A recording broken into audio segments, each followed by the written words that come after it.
Hello and buongiorno amici! I'm Peter and here I'm telling you stories about the most interesting European cars of the 80s and 90s. Today we are talking about an almost unknown Italian car that actually was very interesting, Lancia Kappa.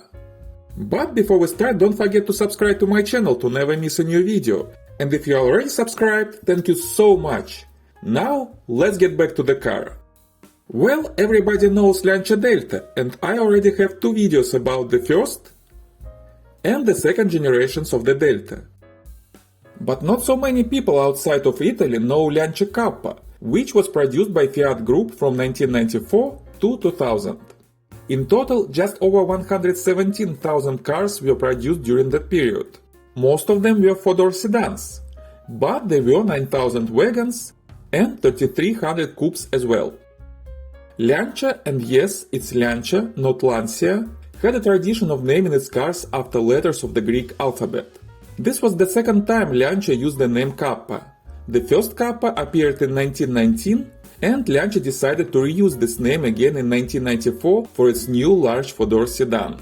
The Kappa was developed to replace Lancia Thema, which was very popular in the 80s and deserves a separate story. Let's just say that the Thema shared its platform with Alfa Romeo 164 and Saab 9000, which I have another video about.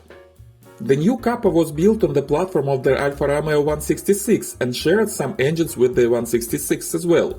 At this point, Fiat clearly split the brands under its control. Cheap people's cars were produced under the Fiat brand, performance-oriented vehicles were made with the Alfa Romeo name, and Lancia tended to move into the upper middle class, competing with German cars. So the new Kappa was designed to be a direct competitor to the Audi A6, the 5 Series of BMW, and the A-Class of Mercedes-Benz, namely the W124 range, which, guess what, I have another video about. The design of the car was developed by Ercole Spada of the Italian design studio Idea Institute. Ercole Spada is also known for the creation of the iconic BMW E32 of the 7 Series, even more iconic BMW E34 of the 5 Series, Fiat Tipo, Alfa Romeo 155, and many other remarkable cars. Frankly speaking, I cannot say that the exterior design of the Kappa was breathtaking, especially in comparison to its German competitors. And this, in large part, contributed to relatively low sales of this car outside of Italy. But actually the body of the car was very smartly engineered, well built, very rigid, and had very good aerodynamics. Paolo Cantarello of Fiat told that the simple design was made on purpose, because the designers didn't want to create too much visual noise for a business-class sedan. This official and serious look encouraged wide use of the Kappa by government officials and law enforcement services both in Italy and in Poland, where Fiat had a large production plant and was the largest Polish automaker at that time. Lancia even made several long limousine versions of this car. Inside, the car was very spacious and comfortable. The seats were very pleasant to sit in, particularly the rear row. The upholstery was made with high-quality materials, velvet, Alcantara, or leather from luxury furniture manufacturer Poltrona Frau. At the same time, the usage of cheap wood-painted plastic elements instead of real wood used in the Lancia Thema was criticized by journalists and customers. And the overall interior design, with its roundish buttons typical for the 90s, was a little simpler and more boring than the interiors of German cars of that time. The Kappa had a lot of electronic systems for the comfort and safety of its passengers. Electric seats and mirrors, climate control, ABS, airbags, an optional traction control system, and an information system, a very advanced one for its time. It not only showed trip information, but also provided the owner with a very large volume of service information, service intervals, and status of various systems of the car.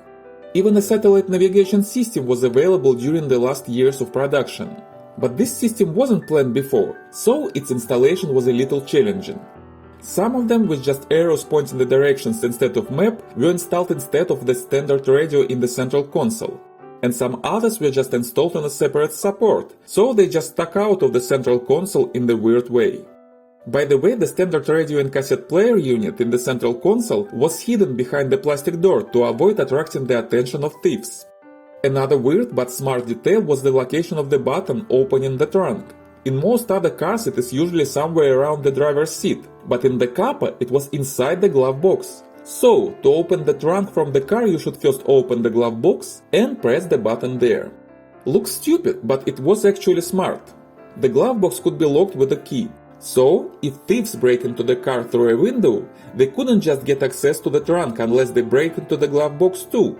This took additional time and increased the risk of getting caught, and thieves didn't want to do this. So, it was a smart solution for a car burglary issue common in Italy of that years. And the trunk itself was very large, a lot of space for luggage and anything you'd like to put there, or anyone if you're on the wrong side of the law. I don't want to insinuate anything, but the rumor has it that the Kappa was very popular among Italian Mafia members at that time. The range of engines included straight 4-cylinder, 5-cylinder and V6 gasoline engines, as well as straight 5-cylinder diesel engines. All engines in different variants were used also in other Fiat and Alfa Romeo cars. The smallest and weakest gasoline option was a naturally aspirated 5-cylinder 2-liter engine with 20 valves. From the start, this engine produced 144 horsepower, a top speed of 205 km or 127 miles per hour, and 0 to 60 miles per hour in 9.8 seconds.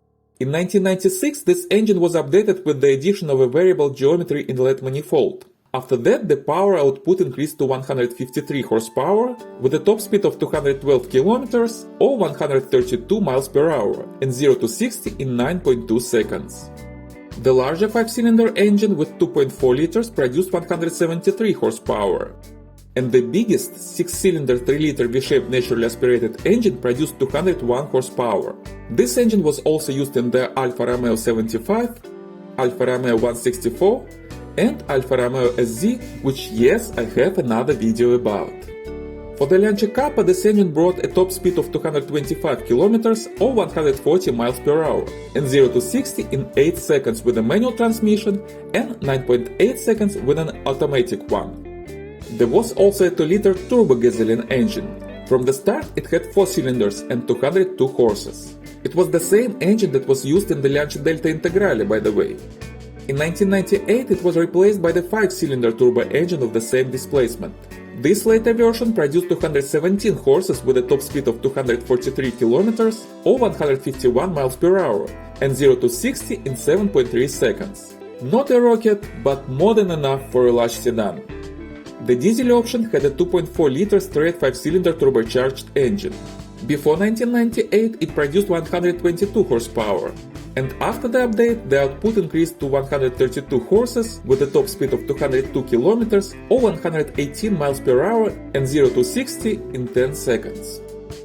Those engines could be combined with a 5-speed manual or 4-speed automatic transmissions. The manual transmission was available in 2 options with different gear ratios: power drive and comfort drive. The automatic one was shared with the Volvo 850 from the start.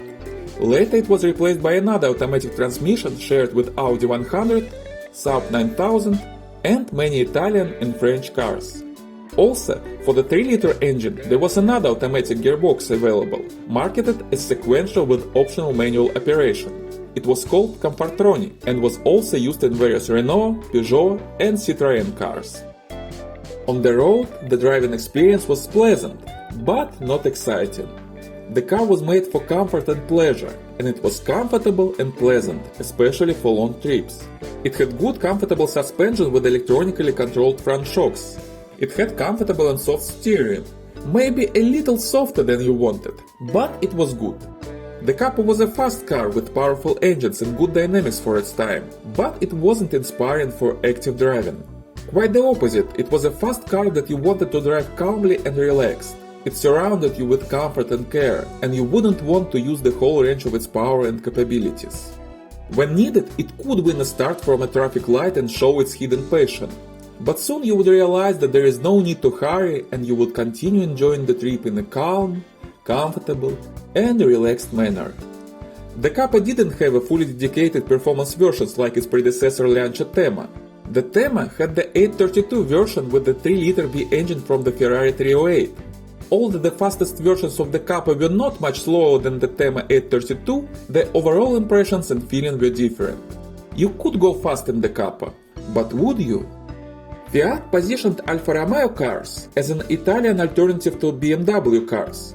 Well, it seems that the Lancia Kappa was a kind of Italian Mercedes-Benz. And the Kappa was a very well built and quality car. Maybe not like Mercedes-Benz cars of that time, but still much better than you might expect from Italian cars. The metal was thick enough and was galvanized, so rust wasn't a big problem for those cars if they don't have accidents. The assembling quality and the materials used were very good. The body panels and interior trims were attached to each other with the utmost accuracy and precision, so there was never much rattling inside even in very old cars. In fact, many of the Kappas are still on the road and loved by their owners. It may be difficult to find a car in really good condition because their owners often don't want to sell them. Maybe this is not a car for the love at the first sight, but this is a car for a long, tender love like in long, happy marriage. And maybe this was the last true Lancia car, the last true successor of Lancia Delta and Lancia Thema, the last echo of the glorious history of the Lancia brand, before it dissolved in the global empire of unified Fiat cars. The Lancia Kappa was never sold in the United States during its production, but most of the cars are 25 years old now or approaching this threshold, so you can legally import them to the US. If you want one, it may be easier to find it in Italy than in other countries of Europe. In Europe, the average asking price now is from 3 to 10,000 euros, with up to 16,000 for cars in especially good condition. But you can find a relatively fair car even for 1 or 2,000 euros if you are brave enough to dive into a restoration project. Honestly, I think these cars are little undervalued now. The Kappa was a very good car produced in relatively limited quantities, so I believe that it will grow in price over the years. But right now it's a good time to buy one cheaply, if you find a good one. Well, thank you very much for watching. If you drove or owned the Lancia Kappa, please tell me about your personal experience in the comments below. Thank you so much for sharing your impressions and thoughts. And if you like this video, please give me a thumbs up and subscribe to the channel. New interesting stories are coming soon. Grazie mille amici, and see you next time.